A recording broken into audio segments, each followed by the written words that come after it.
Hi, my name is Gordon Lau, and this is my 3-minute thesis.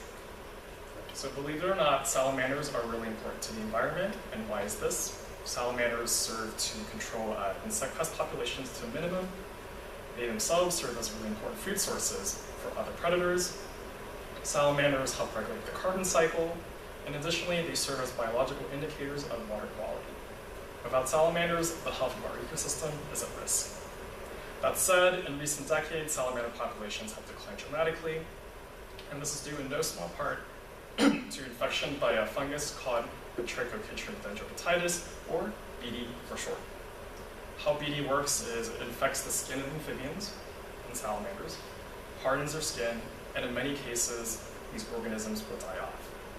That said, not all salamanders are equally susceptible to infection by the fungus or mortality associated with the infection from the fungus. And why is this the case? Scientists have posited a couple of different reasons for this.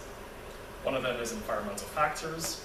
Another could be genetics that account for these differences in susceptibility. However, there is a third relatively underexplored factor, which is that of life history traits, or simply salamander behaviors.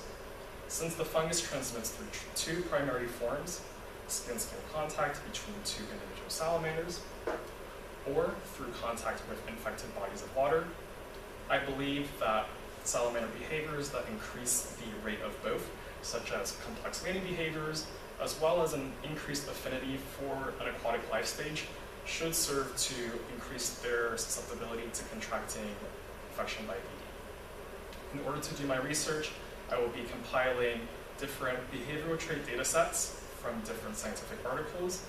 I'll also be organizing them, standardizing them, and I'll be running statistical analyses to see if there are certain trends between the levels of susceptibility in different salamander populations, as well as what sorts of traits do they have.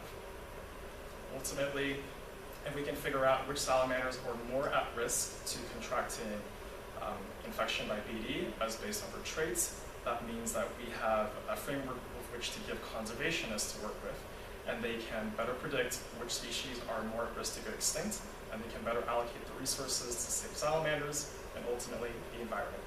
Thank you.